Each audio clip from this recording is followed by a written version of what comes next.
പ്രാർത്ഥനയ്ക്ക് പകരം എന്താ കർണാടകയിലെ മംഗലാപുരത്തെ കാസർഗോട്ടെ കേരളത്തിന്റെ മുഴുവൻ ജനങ്ങളും എന്റെ പ്രിയപ്പെട്ടവരെ സ്വർണ്ണക്കട്ടി വിളമ്പി തന്നാലും മതിയാവില്ല. അല്ലാഹുവേ പടച്ചവനെ, ഇവിടെ മുത്ത് റസൂൽ പറയുന്നത് സാധാരണ മനുഷ്യന്റെ കാര്യമാണ്, ഔലിയാക്കളുടേതല്ല, ആരിഫീങ്ങളുടേതല്ല, ഖുതുബീങ്ങളുടേതല്ല. അല്ലാഹുവിന്റെ റസൂൽ പറയുന്നത് സാധാരണ ഒരു മനുഷ്യനെ കൊണ്ടുവന്ന് കബറടക്കി കഴിഞ്ഞാൽ അവന്റെ ശരീരത്തിന്റെ സർവ്വതും ഉരുമ്പിപ്പോകുന്നതാണ്. ഇല്ലാതുമം വാഹിദ, ഒരല്ലൊഴികെ ബാക്കി മുഴുവനും ഉരുമ്പിപ്പോകുന്നതാണ്. ആ ഒരല്ല് ഏത് ഭാഗമെന്നറിയോ? നമ്മുടെ ശരീരത്തിന്റെ നട്ടലിന്റെ ഭാഗത്ത് ചെറിയൊരു ഭാഗമുണ്ട്. അതൊരു മനുഷ്യനെ കത്തിച്ച് കളഞ്ഞാലും അത് കരിയൂല, വാഹനം കയറി ഇറങ്ങിയാലും അത് പൊടിയൂല. ആ ഒരു എല്ലിൻ കഷണത്തെയാണ് നമ്മുടെ നാട്ടിലെ ഹൈന്ദവ സഹോദരങ്ങൾ അവര് മരണപ്പെട്ട് കഴിഞ്ഞ് ചാരമൊക്കെ മാറ്റി ഒടുവിൽ അതിനകത്തിരുന്ന് 16-ാമത്തെ ദിവസമോ 21-ാമത്തെ ദിവസമോ കറക്റ്റ് കണക്കിനിക്കറിയില്ല, അതിൽ നിന്ന് അവരിങ്ങനെ ഇളക്കിയെടുത്തിട്ട് ആ കരിയാത്ത എല്ലിൻ കഷണത്തെയാണ് അവർ കൊണ്ടുപോയി പുഴയിലൊഴുക്കുക. അത് കരിക്കാൻ ലോകത്തൊരാൾക്കും കഴിയില്ല. പെട്രോൾ ഒഴിച്ച് കത്തിച്ചാലും കരിയില്ല, എങ്ങനെ കത്തിച്ചാലും മനുഷ്യന്റെ ശരീരത്തിൽ ആ ഒരു എല്ലിന്റെ ഭാഗം കരിയില്ല. അത് നബിതങ്ങൾ സല്ലല്ലാഹു അലൈഹി വസല്ലം തങ്ങൾ പറഞ്ഞതാണ് കരിയൂല. കരിക്കാൻ വേണ്ടി നോക്കണ്ട. എന്തിനാണ് അതങ്ങനെ വെച്ചത്? അല്ലാഹുവിന്റെ റസൂൽ പറഞ്ഞു, വമിൻഹു യുറക്കബുൽ ഖൽഖു യൗമൽ ഖിയാമ. ആ ഒരു നേരിയ എല്ലിൻ കഷണത്തിൽ നിന്നാണ് ഖിയാമത്ത് നാളാകുമ്പോൾ ജനങ്ങൾ എഴുന്നേറ്റ് വരിക. അല്ലാഹുവിന്റെ റസൂലിനറിയാ, സഹാബികൾ ചോദിക്കുമല്ലോ, അല്ലാഹു റബ്ബുൽ ഇസ്സത്തിന് ഇങ്ങനെ മനുഷ്യരെ തിരിച്ചുകൊണ്ടുവരാൻ ഒരു എല്ലിൻ കഷണത്തിന്റെ ആവശ്യമുണ്ടോ? ഖബറിന്റെ അകത്തിരുന്ന് മനുഷ്യരെ ഉയർത്തെഴുന്നേൽപ്പിച്ചു കൊണ്ടുവരാൻ ഒരു എല്ലിൻ കഷണത്തിന്റെ ആവശ്യമുണ്ടോ? പക്ഷേ പടച്ചതമ്പുരാൻ കാര്യകാരണങ്ങളുമായി ബന്ധപ്പെടുത്തി മാത്രമാണ് എല്ലാം ചെയ്യുന്നത്. അപ്പൊ വിശ്വസിച്ചോ, അല്ലാഹു പടച്ചതമ്പുരാൻ ഏത് ലോകത്താണ് നിങ്ങളെ കബറടക്കിയാലും ആ കബറിന്റെ അകത്തിരുന്ന് റബ്ബിന്റെ മുന്നിലേക്ക് പടച്ചതമ്പുരാൻ കൊണ്ടുവരുന്നതാണ്. കേവലം 500 മില്യൺ മക്കളെ പടയ്ക്കാൻ പറ്റുന്ന പുരുഷസ്ഖലനത്തിന്റെ ബീജത്തുള്ളിയിൽ നിന്ന് ഒരു തുള്ളിയെ, ഒന്നിനെ മാത്രം അല്ലാഹു എനിക്ക് വേണ്ടി നിങ്ങൾക്ക് വേണ്ടി തിരഞ്ഞെടുത്തില്ലേ? ആ പടച്ചതമ്പുരാൻ തിരഞ്ഞെടുത്ത ഒരു തുള്ളിയാണ് ഇന്നടിയാർ കണ്ണൂരിൽ നെഞ്ചുവിരിച്ച് കസേരയിൽ ഇരിക്കുന്നതെങ്കിൽ നിങ്ങളെ വീണ്ടും പടയതിലേക്ക് മടക്കിക്കൊണ്ട് വന്നിട്ട് വീണ്ടും ഉയർത്തെഴുന്നേൽപ്പിച്ചു കൊണ്ടുവരാ ആ പടച്ചവന് കഴിയൂല എന്ന് അല്ലാഹു തന്ന ചോറ് തിന്നുകൊണ്ട്, അല്ലാഹു തന്ന സുഖം ആസ്വദിച്ചുകൊണ്ട് പറയല്ലേ മടയന്മാരെ. അതുകൊണ്ട് ഉറച്ചു വിശ്വസിച്ചോ, അല്ലാഹുവിന്റെ കോടതിയിലേക്ക് നമ്മളെ എല്ലാവരെയും കൊണ്ടുവരും. ലോകത്ത് ആരൊക്കെയുണ്ടോ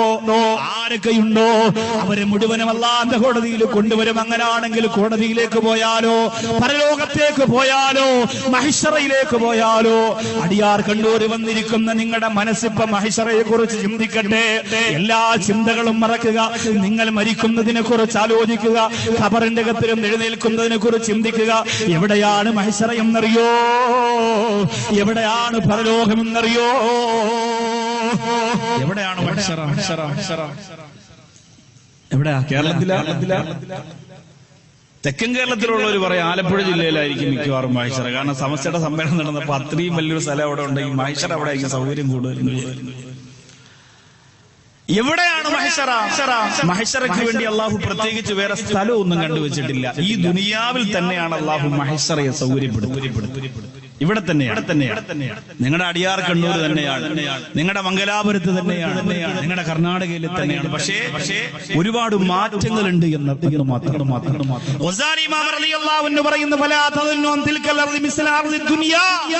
ദുനിയാവിൽ തന്നെയാണ് അള്ളാഹു മഹിശറ ഉണ്ടാക്കുന്നത്. പക്ഷേ ദുനിയാവിന്റെ ഭൂമി പോലെയല്ല, ദുനിയാവിന്റെ ആകാശം പോലെയല്ല.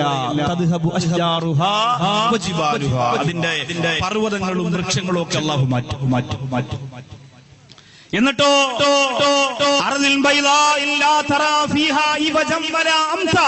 ഒരു വളവില്ല, ഒരു കുഴിയില്ല, ഒറ്റ ഭൂമിയായി കിടക്കുകയാണ്. വളവും തിരിവൊന്നുമില്ല, ഒറ്റ ഭൂമി.